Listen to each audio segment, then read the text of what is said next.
As the title of this video suggests, today I'm going to be making over not one, but two Bitty Baby dolls.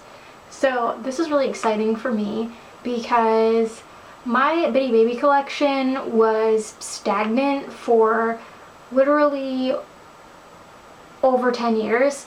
I got my last Bitty Baby at the flea market in 2013, and it wasn't until December of 2023 that I ended up buying myself a brand new one from American Girl. I did have some Bitty twins in 2018, but that was still like a pretty long gap of time. So the reason for that is because I had been specifically on the hunt for this baby and this baby, but I was not finding them at the flea market or at thrift stores and stuff, despite seeing a lot of Bitty Babies. Like, Bitty Babies are pretty common to find like in the wild here in the United States, and a lot of people don't want a ton of money for them. So there's a backstory between both of these ladies. So we'll start with this African American baby. Her name is Kiki. She is definitely a Pleasant Company doll, and this is her original sleeper. This is the one they had from 1995 to 2000, and she looks a lot like my Bitty Baby named Jelly, who's an older one. She's got like the older style eyes, and so if you've been watching my channel since like around December of last year, then you might know that the new baby I mentioned was the current African American doll that has the eyebrows, who I named Noni.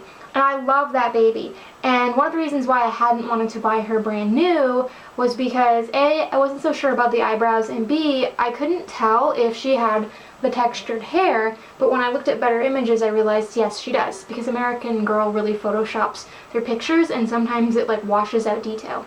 So I ended up buying Noni, and something still seemed a little bit off. Like, her head didn't look as like textured as I remembered it being in catalogs. But there's not a lot of information about Bitty Babies out there.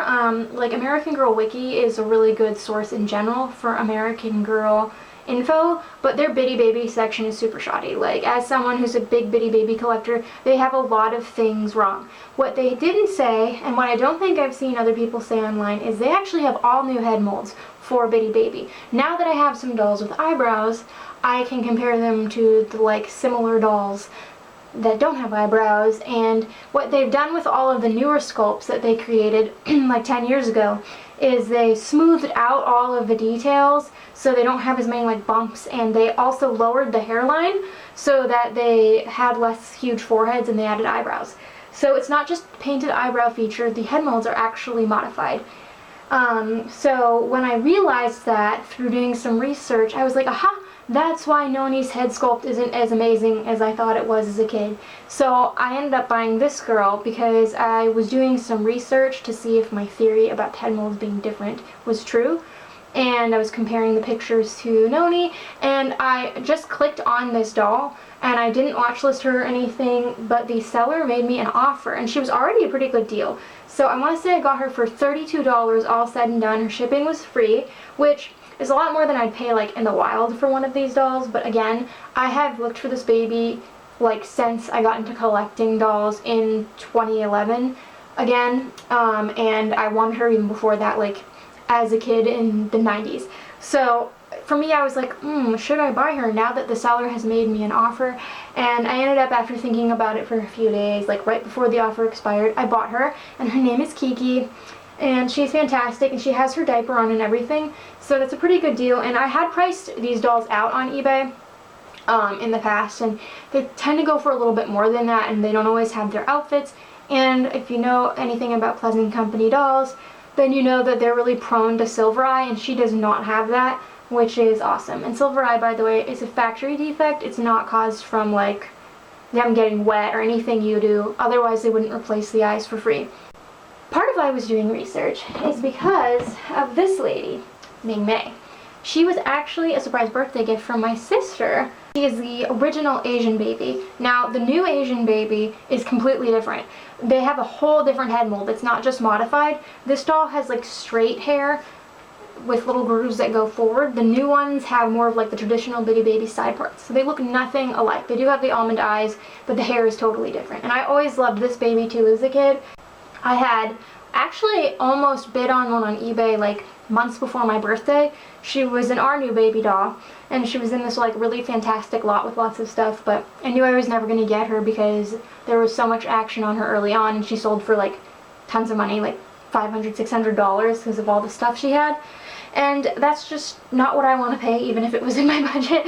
So Colleen decided that she would surprise me with this doll for my birthday. Now, because we share an eBay account, and all of like the emails go to my email, she had to wait until like the night before my birthday.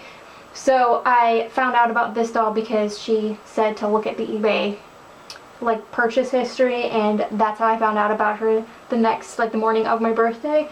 So she actually came after Kiki, even though she was ordered first, because we were talking about Bitty Baby head molds, and that's why I was researching, and that's when I came to the conclusion this was a different one. So it's kind of funny how that worked out. So yeah, if you're into Bitty Babies and you really like this doll, this head mold was discontinued in 2013 when they added the eyebrows.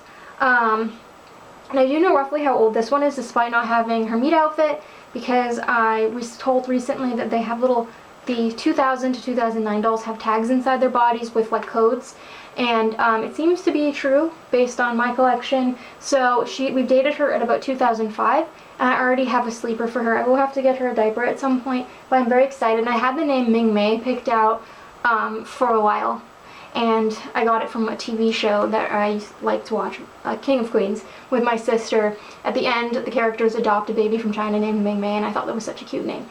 So I'm going to be making them over. They're not like in the worst shape. She was about $30 all said and done. I saw obviously what my sister paid because it was on eBay. But the funny thing was the seller had a slightly nicer one for $2 cheaper. And Colleen, for some reason, got the rougher one, and she's like, oh, I hope you don't mind. And I was like, no, I like a project. So I'm actually really happy that she's kind of grubbier than the other one, because it's fun to see the transformation. And this one does have the Pleasant Company head stamp, but that doesn't mean anything, just for the record. They kept using this head stamp until like 2010, so that's why she's from 2005 with that head stamp. I will show you some anatomical differences between these two, and I will do a comparison photo with Kiki and Noni, so you can see like how they actually differ, because that explains why I really like the old style babies better than the new ones, because they look more realistic. They have like the big foreheads. So I'm really excited. They're going to be really easy to make over, so I'm sorry that it's not going to be this really complicated process, but I just haven't had really a lot of opportunities to do transformation videos on Bitty Babies until this year. So without further ado, let's get into it.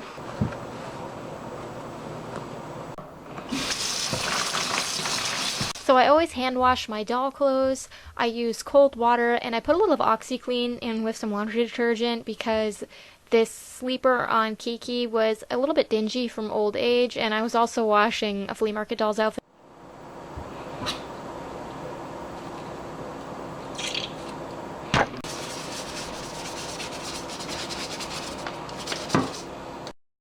So I sped this up a lot because this is the same process I use on like all of my dolls, and if you've watched my transformation videos, then you're probably pretty sick of seeing this, but if it works, it works, and I'm not going to fix something that isn't broken.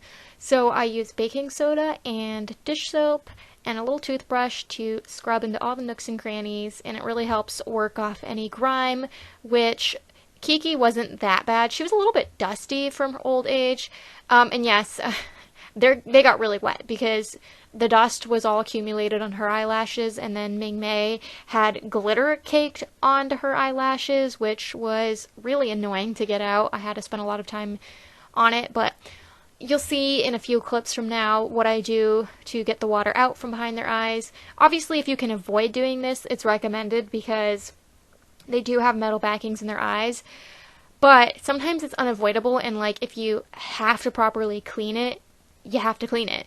And you do have to be mindful of their eyelid paint because that can flake off. So soap and water isn't going to do that, but like if you tried to scrub at it with something else, it might. So I'd rather get them a little bit wet and not risk any of the paint coming off. I will go around with a magic eraser sometimes on really stubborn dolls, which you can see here, and clean up any particularly annoying spots. I did use it on her hair very lightly, but you have to keep in mind that this can pull up paint because it does sand.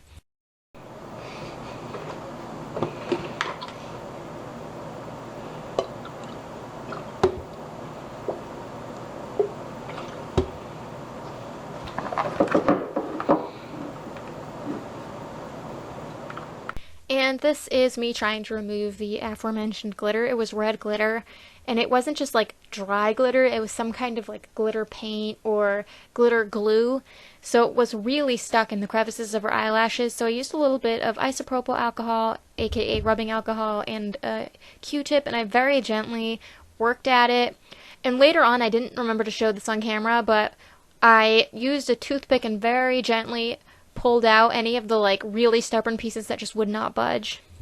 And I also cleaned Kiki's eyelashes the same way because, like I said, she had a lot of dust build up on her lashes, and I didn't want to scrub her eyelashes with soap, so I just used the Q-tip with rubbing alcohol.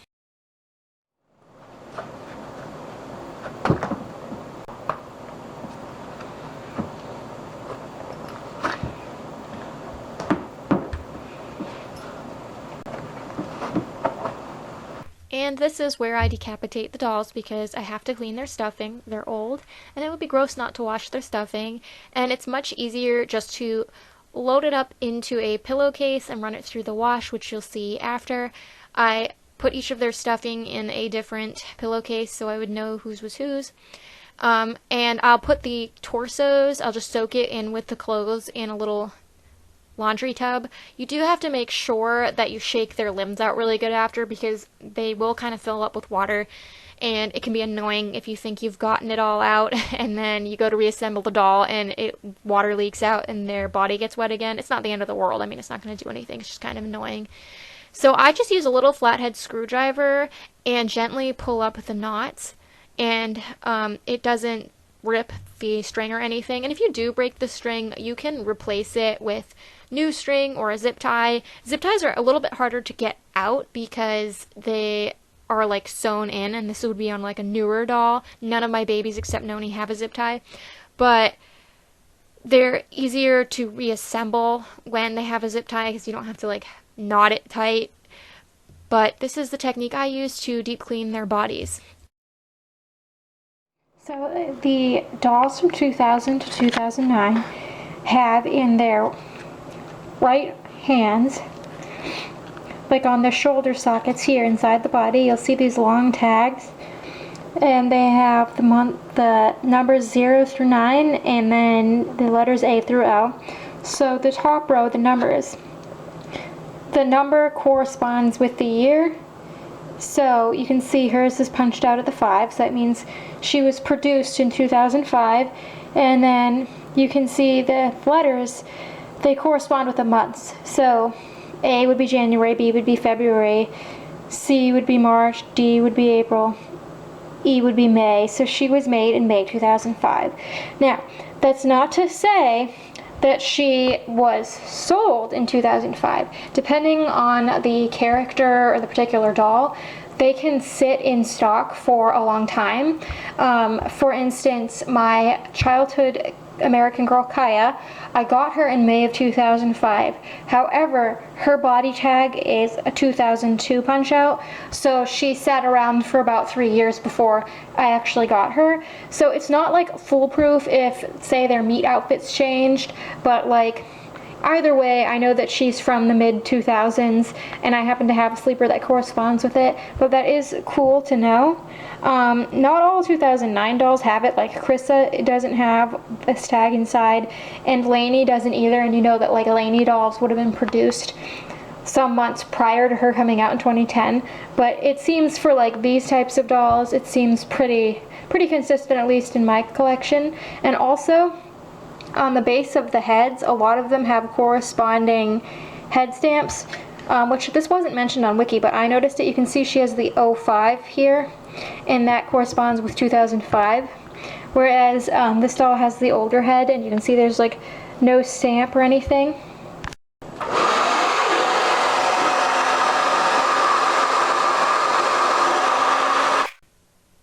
So anytime I wash an American Girl, I try to remember to use a blow dryer on the cold setting, no hot setting or you'll melt their eyelashes, and I'll place it over their eyes and kind of blow in different directions to get any water out from behind their eyes, because they do have like metal backings which supposedly don't rust, but I've heard of people getting rusty American Girl eyes.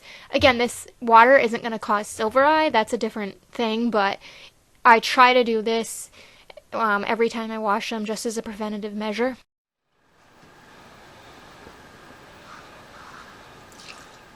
And here I am washing both their stuffing. I put them in different colored pillowcases so I would remember. And even though it's been a long time as I'm editing this, I know the Harry Potter bag had Ming Mei stuffing. Not that it really matters. And I just wash the stuffing because it's less wasteful than putting new stuff in, but that can be an option if you'd rather put new stuffing in. And I just run it through the wash cycle with other clothes.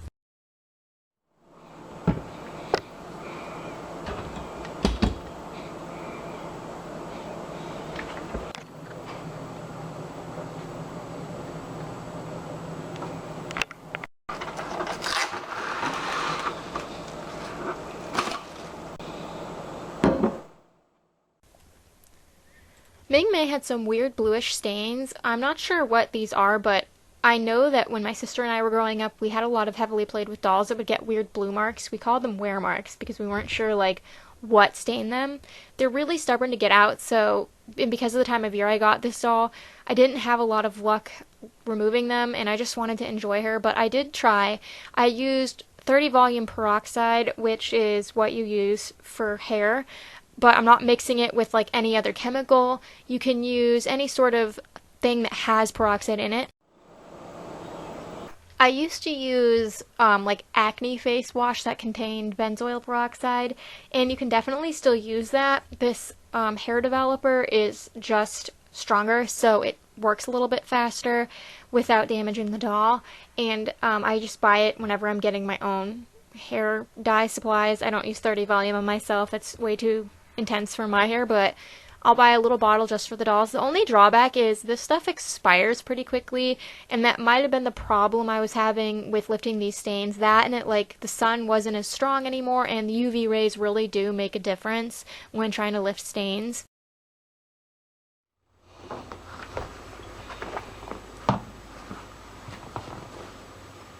And once the stuffing was out of the dryer, I put it back in the dolls. You don't actually have to pack Bitty Babies as well as you do regular American Girls because they kind of have floppier body types, so if you shove the stuffing in and pack it down, you'll end up with a lot of empty space. Okay, so I have my two babies, Kiki and Noni, and unfortunately, she doesn't stand well without shoes because she's a newer baby, and because I just restuffed her, she doesn't sit well. So, pardon the awkwardness, I'll also insert some pictures so you can see. But the first thing is you can see how much bigger her forehead is, and it's not even just where the eyebrows are. Like, you can actually see her texture starts way lower, whereas hers starts way higher. And then you can see that she has much like deeper, more defined markings. Hers are extremely subtle. It's really obvious with the sides of the heads. You can see just how much more detailed the old baby sculpt is than the new babies. And it gives them different profiles too, because again, she has like that really big forehead, which I love. And then the backs of their heads, it's the same story. She has like barely any detail. You kind of have to look and feel for a longer time to see the details on her sculpt, whereas hers are so much more prominent. But as you can see, like facially, the sculpt itself, like the nose and the lips, that's all the same. It's just the hair and hairline that was altered. And here are some pictures I put on my Flickr. You can find this image on my Flickr if you want to zoom in.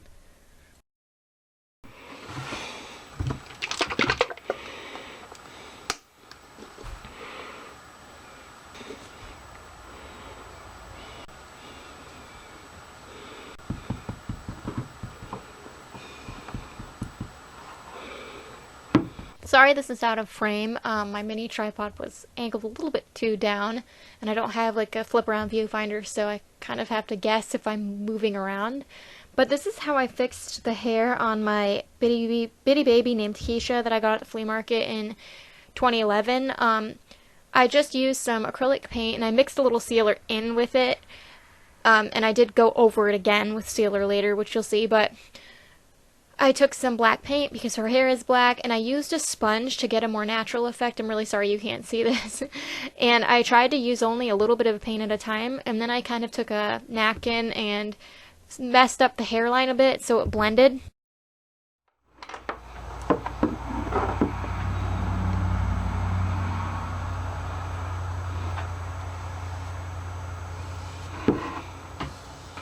And then when that was dry, I got some gloss sealer and I did a very thin coat, and I made sure to like smooth it in the direction of the hair sculpt. That way, if like the light caught it, it wouldn't be as obvious that I had sealed it.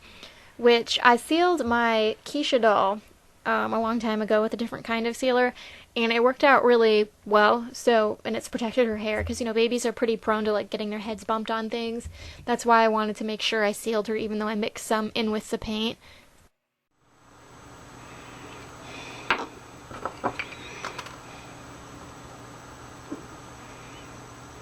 And her body separated a bit from her arm, the arm that I did a lot of stain removal on. This isn't something that happens with most American girls because they're strong, but bitty babies are like glued into place. So I used some glue and a toothpick to smooth it out, and then any of the glue that got on the outside on her skin, I wiped off with rubbing alcohol. And I couldn't make it like as smooth as it was in the factory because the fabric was really thin at this point, so it's not like I could fold it over like they did. So I was just trying to make it as sturdy as possible rather than worrying about the aesthetics. And to hold it in place while it was drying, because it was being a little bit difficult, I wrapped some washi tape around it to hold it in place. And this peels off pretty well when you're like using glue, and it holds things in place so they don't shift around, because nothing's more annoying than you spend a lot of time gluing stuff and then it slightly shifts and then it's not glued in place anymore. So I just wrapped a bunch of this around and let her dry for a while.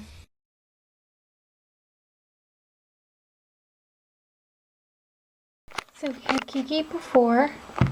She's actually in really good condition, especially given her age. She's not even that dirty looking.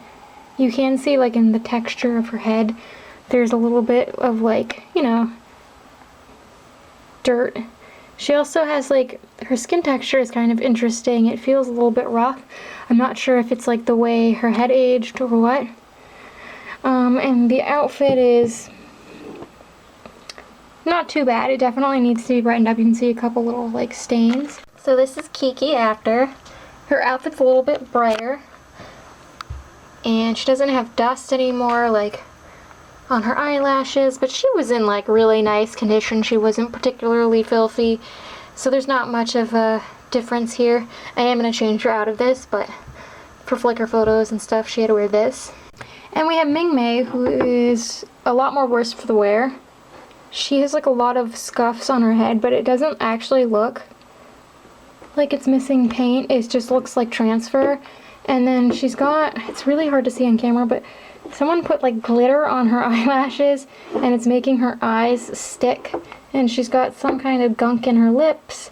And I mean, I've definitely seen dirtier babies for sure, but she's not clean by any stretch of the imagination. And we have Ming Mei after.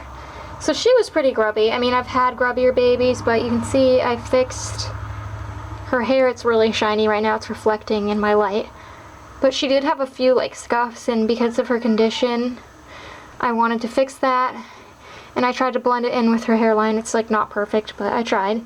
She does have a slight stain on her forehead still, and on her arm. It's only really visible in certain lighting. I did try removing it for a few weeks, but now it's just at the time of year where it's pointless to put her out, and I'm not really that bothered by it. And I did get all of the glitter from her eyelashes.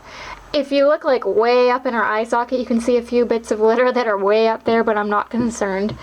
And these Asian dolls, they do have like eyes that stick. It's something to do with like the shape of the eyes. So I hope you enjoyed this transformation. I know it might not have been the most involved, but I hope you enjoyed seeing my new babies. If you want to see pictures of these dolls or any of my other Bitty Babies, any of the clothes, accessories, etc., feel free to check out my Bitty Baby album on my Flickr. You don't need a Flickr to view it. And until next time, love your dolls, love yourself, and love your life.